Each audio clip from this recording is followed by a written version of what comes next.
안녕하세요. 반갑습니다. 카밤 대표 문병준입니다. 오늘 오토워시와 함께 이렇게 유튜브를 찍게 돼서 대단한 영광이고요. 여러분들이 광택에 대해서 쉽게 접근할 수 있도록 좋은 기회가 되었으면 합니다. 잘 부탁드립니다. 자, 광택에 대해서 설명을 드릴 건데요. 자, 광택이란 무엇이냐?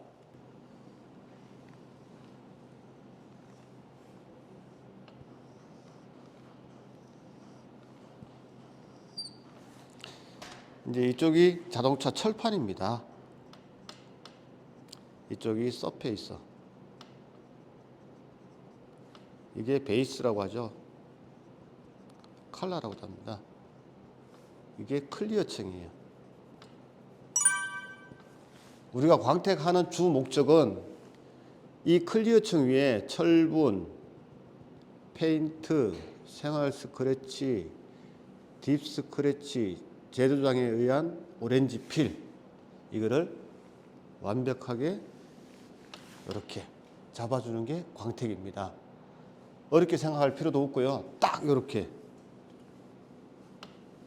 평탄하게 작업을 해주는 거죠. 그럼 어때요?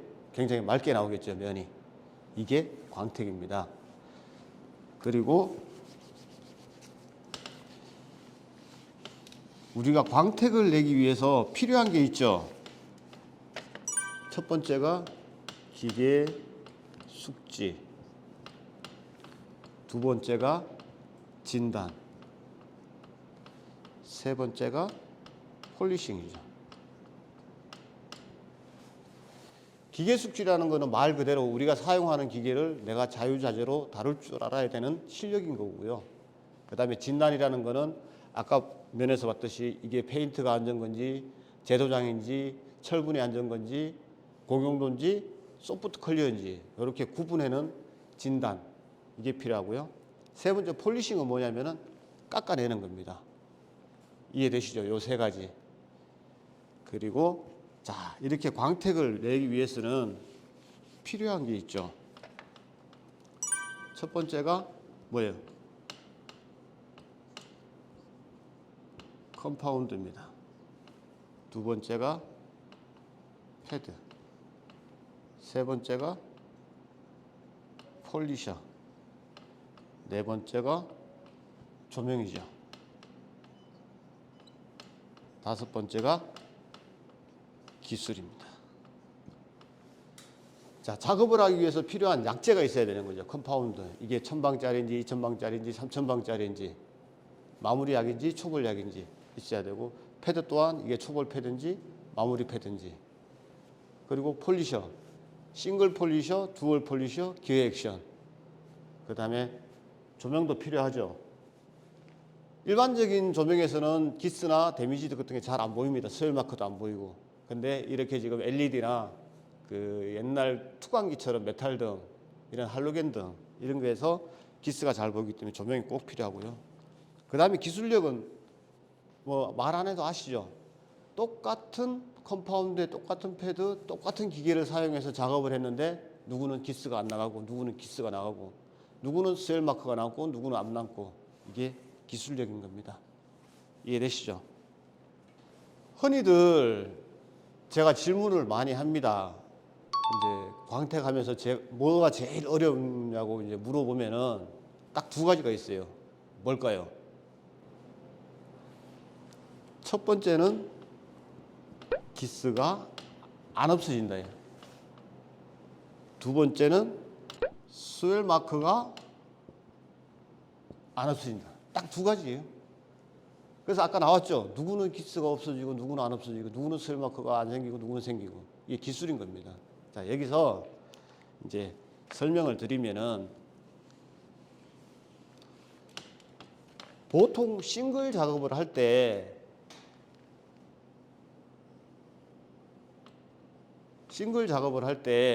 기본적으로는 평으로 놓고 작업하는 게 정답입니다. 평작업, 이렇게 평작업이 정답인데, 이렇게 작업했을 때 기스가 안 나간다. 이럴 때는 살짝의 부하를 걸어줘야 되죠. 그래서 부하를 걸기 위해서 엣지 작업을 합니다. 엣지 작업을 하는데, 엣지 작업 시 부하가 제일 많이 걸리는 부위가 6시가 1번, 그 다음에 9시가 2번, 그다음에 12시가 3번, 3시가 4번. 엣지 작업을 준다는 건 뭐냐면은 살짝 들어주는 거예요. 이쪽을 들어주면은 4시 방향을 들어주면 어느 쪽으로 가요? 10시 방향에 엣지가 가겠죠. 근데 엣지를 주라 그랬나서 눌러서 작업하시는 분들이 많은데 그렇게 작업하시면은 데미지가 도장에 그대로 다 먹습니다. 그래서 여기를 살짝만 들어주면은 자동적으로 부하가 걸려요. 그때가 연마 타임입니다. 좌에서 우로 천천히만 나가면은 연마가 다 돼요. 근데 여기가 많이 부하가 걸린다는데 이쪽으로 하면 안 돼요. 생각해 보시면은 부하가 걸리는 부위가 밑에 있어요. 그러면 내 시야에는 항상 위에 있거든요. 작업이 되겠어요, 안 되겠어요? 잘 안 보입니다. 그래서 제가 추천드리는 엣지는 어디냐면은 10시에서 11시 방향. 그래서 반대로 이쪽을 들어줍니다. 4시에서 5시 방향. 들어만 주세요. 누르지 마세요, 절대. 그렇게 되면 부하가 걸리고 연마가 잘 됩니다. 이해되시죠? 자, 요거는 기스가 안 잡히는 부분에 대해서 제가 설명을 드렸고요. 자, 두 번째가 뭐냐면은, 자, 스웰은 요거는 설명이 조금 길어지는데요. 이때까지 우리가 알고 있던 방식은 뭐예요? 흔히 3M 기준을 얘기해서 1000방 컴파운드라 이러죠. 그 다음 2000방, 그 다음 3000방, 4000방, 5000방, 7000방. 자, 이게 3M 방식입니다. 그리고 요즘 뭐냐면은 원스텝이죠. 투스텝. 이런 식으로 갑니다. 여기서 왜 스웰이 안 없어지냐?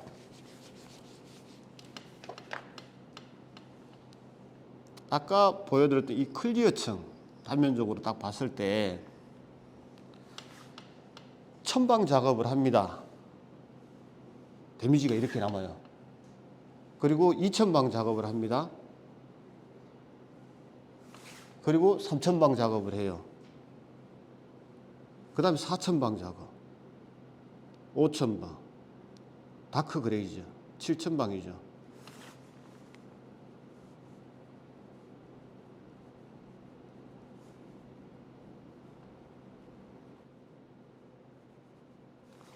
데미지가 있을까요, 없을까요? 당연히 데미지가 생기죠. 7000방에 대한 데미지가 유분에 의해서 덮여놨던 게 나중에 세차하고 나면 어떻게 돼요? 얘가 유분이 날아갑니다. 그러면 데미지가 이렇게 생기죠. 그죠?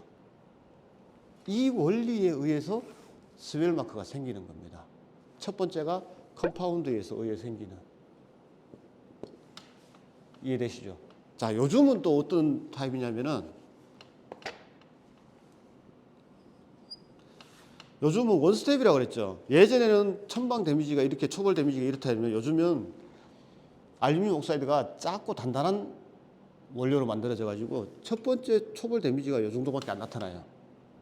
그 다음에 두 번째, 세 번째는 이렇게 완벽하게 없애버리죠. 이래서 스웰 마크가 안 생기는 원리입니다. 컴파운드에 의해서 생기는 거는. 그 다음에 이제 두 번째가 뭐냐면은 패드에 의해서 생기는 거죠. 패드. 보통 패드가 마무리 패드라 하면은 제일 쉽게 생각하는 게 그냥 부드러운 패드가 마무리 패드로 생각하시면 돼요. 그리고 양모 패드도 그냥 부드러운 게 마무리 패드라 생각하시면 되고. 그래서 가장 부드러운 패드로 작업을 하셔야 돼요. 근데 딱딱한 패드로 작업하면 어떻게 돼요? 요즘 듀얼 액션 많이 쓰죠? 듀얼 액션의 원리가 뭐예요? 얘가 듀얼 액션은 패턴이 이렇게 되죠. 돼지꼬리 이렇게 돌아갑니다. 이렇게. 그 다음에 기어 액션은요, 어떻게? 별 모양이죠. 이렇게. 자, 두 가지 다의 특징이 뭐냐면은 이렇게 돌면서 때립니다. 이렇게. 어떻게? 그럼 이 데미지가 어디로 가겠어요? 때리는 데미지가 도장면으로 생기죠. 그래서 스웰 마크가 생기는 겁니다. 그래서 패드를 잘못 썼을 때. 그 다음에 세 번째가 기술이라고 그랬죠. 자, 기술은 뭐냐 그러면은 또 우리가 잘못 알고 있는 저 광택 방법이 있죠. 스웰 마크가 많이 생기는데 안 없어지는데 어떻게 작업해야 됩니까? 이러면은 대부분들 답을 주시는 게 어떻게 주시냐면은 속도를 줄이세요. 가압을 주지 마세요. 이렇게 해요. 이것도 잘못됐죠. 왜 잘못됐느냐? 자, 우리가 마무리 작업을 한다는 것은 뭐냐면은 또 이렇게 이 그래프가 또 나오네. 자, 초벌 작업을 했어요. 그럼 초벌 작업이 어떻게? 데미지가 이렇게 뜨겠죠. 이렇게. 그럼 두 번째 작업은 또 이렇게 뜨죠. 세 번째는 이렇게 된다 그랬죠. 자, 마무리가 하는 역할은 뭐냐면은 중벌의 데미지를 잡는 거예요. 이해되시죠? 여기에 있는 중벌의 데미지. 그러면 중벌이 하는 역할은 뭐예요? 쉽죠. 초벌의 데미지를 잡는 거예요. 그죠? 그래서 잡는다는 것은 뭐냐면 연마를 해야 되는 건데 속도를 줄이세요. 가압을 주지 마세요. 그러면 연마가 됩니까? 위에다가 기름칠만 하고 있는 거예요. 그래서 스웰 마크가 안 잡히는 겁니다. 그래서 약이 좋다고 하면은, 마무리 약이 좋다고 하면은 카방 같은 경우에는 판열이 있는데 눌러서 작업해 주는 거예요. 눌러서 오히려. 왜? 데미지를 잡으러 들어가야 되니까는. 데미지를 딱 잡고 자기 역할 딱 하고 딱 끝. 어떻게? 커팅을 하고 딱 다듬어줘요. 이렇게. 이게 마무리 약재, 마무리 작업 방법입니다. 그래서 이런 방법이 잘못됐기 때문에 스웰 마크가 아니죠. 초벌의 데미지가 남아있는 거죠. 어째 보면은. 그래서 안 없어지는 거죠. 자, 커팅 방법과 스웰이 생기는 방법에 대해서 설명을 드렸습니다. 그리고 폴리싱 용어 정리에 대해서 좀 설명을 드리면요. 자, 일단은 컴파운드는 아시죠? 컴파운드. 그 다음에 컴파운드에서 초, 중, 마무리가 있고 패드도 똑같죠? 조금 전에 설명드렸죠? 초, 중, 마무리가 있고 그 다음에 폴리셔, 그 다음에 싱글, 로타리라고 하죠? 싱글, 로타리 폴리셔, 그 다음에 듀얼, 그 다음에 기어 액션. 자, 요거는 설명을 어떻게 드리냐면은 싱글 폴리셔는 로타리 방식이에요. 로타리 방식은 뭐냐면은 한 방향으로 일정하게 돌려. 이렇게 그냥 이렇게 도는 겁니다. 이렇게 이해되시죠? 그 다음에 듀얼은 뭐냐면은 조금 전에 설명드린 대로 돼지꼬리 마냥 이렇게 도는 게 듀얼. 그 다음에 기어 방식은 이렇게 별 모양. 패턴 이해되시죠? 예. 자, 여기서 싱글 타입은 커팅하기 위해서는 싱글 타입을 따라갈 게 없어요. 그래서 보통은 이제 전문가들이 싱글 타입의 폴리셔, 로타리 타입 많이 쓰고요. 여기에서 뭐 602VR, 그 다음에 마키다 9237, 그 다음에 교세라 싱글 요즘 많이 쓰죠. 그리고 듀얼은 사실은 마무리 작업하는 정도만 쓰면 됩니다. 마무리 작업하는 정도. 초벌을 싱글로 쓰고 중벌까지 싱글로 쓰고 듀얼 마무리로만 그냥 듀얼 쓰시면은 이렇게 생긴 싱글 패턴을 분산을 시키죠. 어떻게? 이렇게. 그렇기 때문에 뒤에 홀로그램 잡는, 스웰 마크 잡는 작업이 좀 쉬워졌죠. 예전보다는, 싱글로 할 때보다는. 그래서 요즘 많이 듀얼을 선호를 하십니다. 그리고 기어 액션은 뭐냐면은, 제가 예전에 일본 갔을 때 그때도 료비라 그랬죠. 그 일본 차들은 도장이 굉장히 소프트 타입입니다. 소프트 타입이어가지고 초벌부터 마무리까지 요 기어 액션 하나로 끝내는 작업이에요. 그래서 듀얼하고 기어하고 차이점은 기어는 듀얼보다 커팅력이 조금 더 셉니다. 왜? 진동이 빠르죠. 타타타타타타타 계속 두드려주니까. 그래서 초벌 용도로, 소프트 조작 초벌 용도로 많이 쓰는 겁니다. 그리고 마무리도 가능해요. 마무리도 가능한데 마무리는 아무래도 진동이 기어보다는 덜한 듀얼로 써주시면 되고요. 어떤 분들이 얘기하죠. 듀얼에서 5mm, 9mm, 12mm, 15mm, 21mm. 이게 뭔 차이냐? 자, 이거는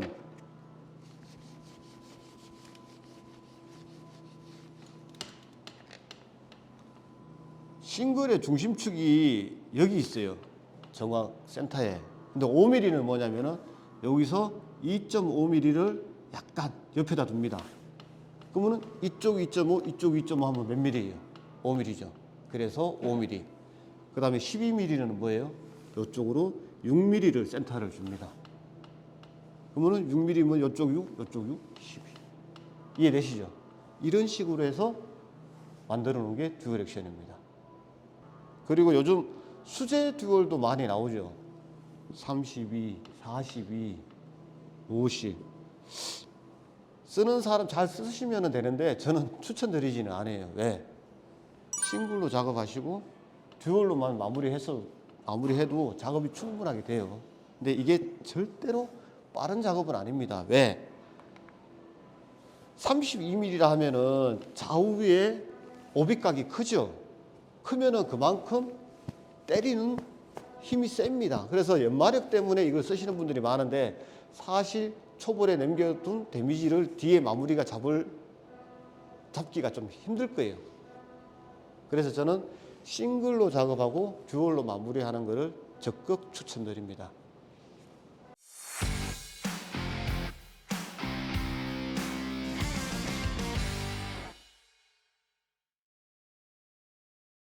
그 다음에 자, 오너분들이 입문을 합니다. 이제 입문을 하는데 자, 오너분들이 입문을 할 때 듀얼 액션을 쓰세요. 듀얼로 하시면 됩니다. 이게 왜 이러냐면은 다들 뭐라고 해요? 싱글로 하면은 도장이 까집니다. 어렵습니다. 이렇게 설명을 하죠. 그렇기 때문에 듀얼로 배운 거예요, 이분들이. 그죠? 그러면 이분들은 밑에 제자들이나 학생들한테 어떻게 가르치겠어요? 또 듀얼로 가르칩니다. 그거 배운 사람은 또 듀얼로 가르치고.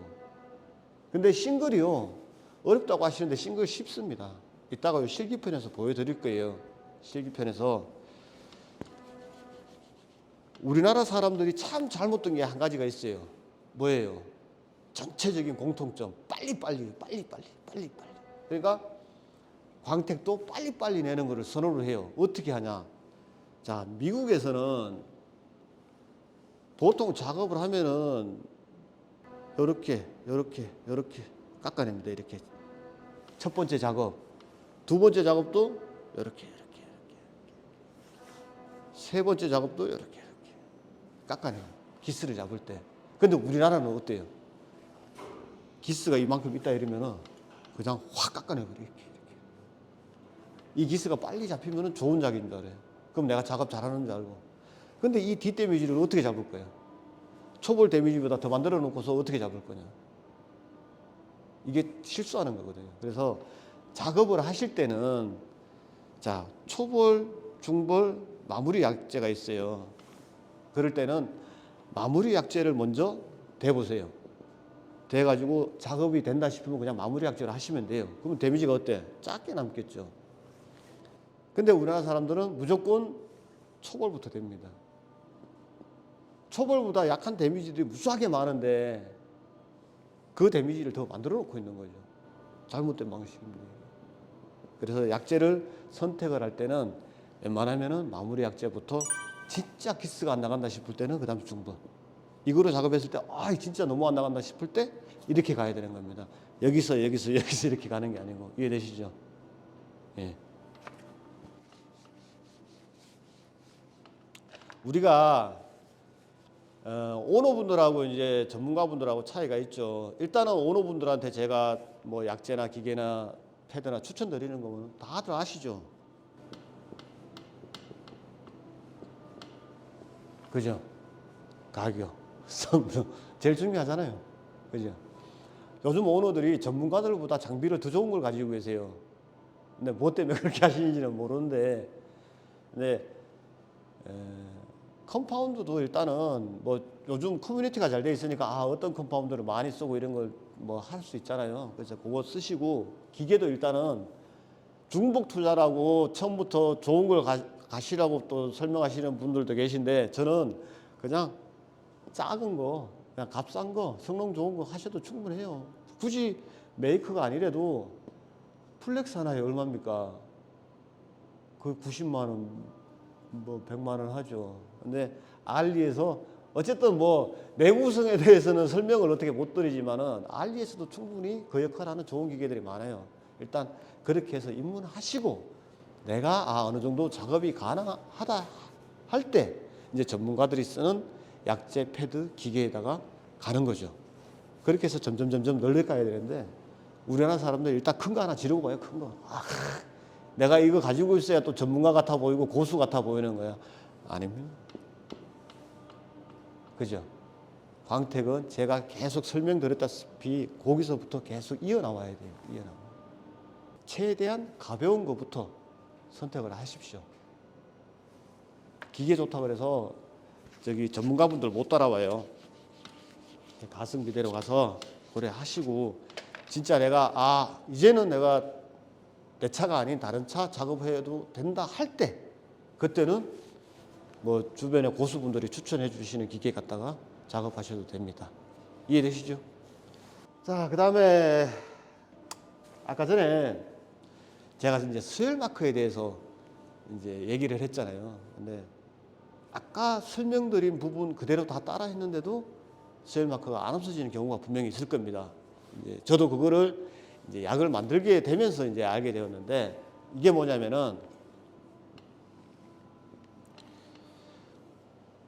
이제 컴파운드의 주 원료가 알루미늄 옥사이드라는 거예요. AlO3를 이제 이렇게 알루미늄 옥사이드라고 하는데 이제 얘네들 굵기가 있는 거잖아요. 그래서 굵기가 뭐냐면은 0에서부터 1, 2, 3, 4, 5, 그다음에 10, 20, 50, 100 미크론이라고 합니다. 미크론 단위로 하는데 이제 카밤 같은 경우에 이제 파이널이 0.7이죠. 0.7 여기서 이렇게 솟아 있고 스무스가 이렇게 1미크론이거든요. 마일드가 3미크론, 키컷이 5미크론. 이렇게 그래프상 이거를 입도 분포도라 그래요. 입도 분포도 1미크론짜리가 이렇게 정밀하게 딱 거기에 있어야 되는데 좀 저가형 컴파운더나 뭐 싸구려라고도 할 수 있죠. 어떤 게 있냐면은 자 3미크론짜리인데 여기에 1미크론에서 2미크론짜리도 섞여 있고 5짜리, 6짜리에 20짜리, 30짜리가 섞여 있어요. 그러면은 작업했을 때 어떻게 되냐면은 패턴이 싱글에서는 이래 돌아가다가 갑자기 굵은 데미지가 이렇게 생깁니다. 이렇게 데미지가 불규칙하죠. 근데 초벌 작업을 해놓고 중벌 작업을 했는데 얘들은 없어져요. 얘들은. 그럼 뭐가 남아있어요? 굵게 싹싹 돌아간 게 남아있죠. 그리고 듀얼 패턴에서는 어떤 게 생기냐면은 똑같은 이런 현상이 나타날 겁니다. 돼지꼬리가 더 세게 나타나죠. 확. 근데 대부분들은 어떻게 생각하냐면 이게 왜 생기지? 내가 전처리를 잘못했나? 철분 제거제도 뿌리고 크레이탈 가지고 작업을 다 했어. 크레이바 가지고 작업 다 하고 전처리를 확실하게 한 거지. 했는데도 이런 데미지가 생기는 거야. 그러면은 내 자신은 뭐라 생각하냐면 내가 빼먹은 데가 있구나. 저도 옛날에는 그렇게 생각했습니다. 근데 약을 만들다 보니까는 그게 아니에요. 이렇게 모난 돌가루들이 들어가 있어 가지고 데미지가 생기는 겁니다. 아까 전에 제가 설명드렸죠. 수혈 마크가 안 없어지는 이유에 대해서. 끝에 마무리라고 작업했지만은 유분이 딱 덮여 있다가 이거 딱 없어지면 생긴다 그랬죠. 이 데미지가 이 굵은 데미지를 줄 수도 있어요. 이것 때문에 이게 생기는 겁니다. 이해되시죠? 그리고 패드 데미지 구별하는 법을 좀 알려드릴게요.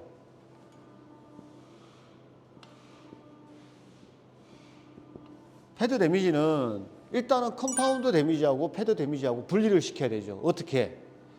일단 철판에다가 테스트 판넬에다가 컴파운드를 주지 말고 물을 뿌립니다. 물을 뿌리고서 패드를 돌리죠. 이때 가압을 절대 주지 마세요. 가압을 주지 말고 물을 뿌리고 작업을 하면은 이때 나타나는 데미지가 있습니다. 이게 패드 데미지예요. 이거를 기억하셨다가 그 다음에 약재 데미지는 어떻게 판별을 하냐? 약재 데미지는 싱글 마무리 스폰지 패드를 가지고서 엣지를 주는데 가압을 주면 안 돼요. 그리고 약재를 투여를 합니다. 그리고 한 10번 정도 밀어보세요. 이거는 이따 실기 시간에 한번 제가 보여드릴게요. 10번 정도 밀어보시고 위에는 가압을 주고 밀어보고 밑에는 가압을 안 주고 밀어보고 그렇게 해서 탈지를 딱 합니다. IPA로. 그때 나타나는 데미지. 그게 약재 데미지입니다.